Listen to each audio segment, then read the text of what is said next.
Hello everyone, welcome to daily fact. आज हम discuss करेंगे मेथड ऑफ टैक्सेशन के बारे में। जो सीरीज़ हमने शुरू की है रिगार्डिंग द यूपीएससी प्रीलिम्स 2025, इसमें हमने टारगेट किया है कि हम डेली का जो है वो एक इंपॉर्टेंट टॉपिक डिस्कस करेंगे और वही टॉपिक हम डिस्कस करेंगे जहाँ से ऑलरेडी जो है वो एग्जाम्स में क्वेश्चन बन चुके हैं। तो डे 1 की वीडियो में अगर हम बात करें तो हमने जो है वो इंटरनेशनल एनर्जी एजेंसी के बारे में बात करी थी, उसकी रिपोर्ट्स को डिस्कस किया था और वीडियो आप चेक कर सकते हैं।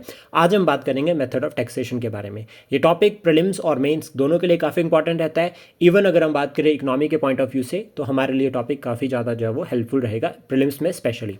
तो शुरुआत करते हैं आज के इस वीडियो को। अगर आप हमारे साथ नए जुड़े हो तो आप हमारे इनिशिएटिव को सब्सक्राइब कर सकते हैं और साथ में शेयर कर सकते हैं।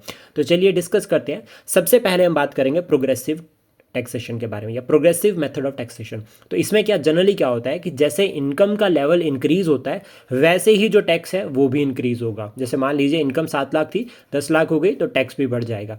10 से 15 हुई तो सिमिलर टैक्स भी बढ़ेगा। यानी कि जैसे इनकम इंक्रीज होगी, अगर मान लीजिए इनकम इंक्रीज हो रही है तो टैक्स भी जो है वो वैसे ही इंक्रीज होगा। उतना उतने इनकम के जिस प्रोपोर्शन पर टैक्स लगता है तो वो भी इंक्रीज होगा। तो इसको परमानेंट टैक्स भी एक तरह से कहा जाता है। देन उसका रिग्रेसिव टैक्स। रिग्रेसिव टैक्स क्या होता है? इनकम इंक्रीज हो रही है लेकिन टैक्स कम हो रहा है।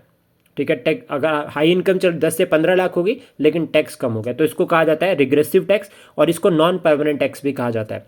प्रोपोर्शनल मेथड ऑफ टैक्स क्या रहता है कि टैक्स का अमाउंट जो है वो फिक्स रहेगा, कोई फर्क नहीं पड़ता इनकम का जो प्रोपोर्शन, लाइक इनकम इंक्रीज हो रही है कम हो रही है, टैक्स उतना ही रहेगा। तो इसको प्रोपोर्शनल टैक्स कहा जाता है। जो प्रोपोर्शनल टैक्स है ये थ्योरी में ही ज़्यादा अच्छा लगता है, प्रैक्टिकल में उतना जो है वो एप्लीकेबल नहीं है। प्रोग्रेसिव टैक्स की अगर हम बात करें तो भारत इसको फॉलो करता है, ठीक है। और रिग्रेसिव टैक्स की अगर हम बात करें तो गवर्नमेंट इसको भी अप्लाई करती है और जनरली गवर्नमेंट इसको तब अप्लाई करती है जब गवर्नमेंट को इन्वेस्टमेंट करनी होती है, क्योंकि रिग्रेसिव टैक्स से जो हमारी जो कॉर्पोरेशंस है, जो बिजनेस इंस्टीट्यूशंस है, बड़े बड़े इंस्टीट्यूशंस है, इंडस्ट्रीज़ है, उनके पास ज़्यादा इनकम रहती है। तो अगर उनके पास इनकम रहेगी, उनके पास पैसा रहेगा, उनको कम टैक्स पे करना पड़ेगा तो वो इसको इन्वेस्ट करेंगे। अगर वो इसको इन्वेस्ट करते हैं तो इन्वेस्टमेंट से क्या होगा? एम्प्लॉयमेंट जनरेट होगा और एम्प्लॉयमेंट से फिर इकोनॉमिक साइकिल चलेगा। आई होप ये कंटेंट आपको एग्जाम के लिए हेल्प करेगा। Thank you, please support, share and subscribe daily fact.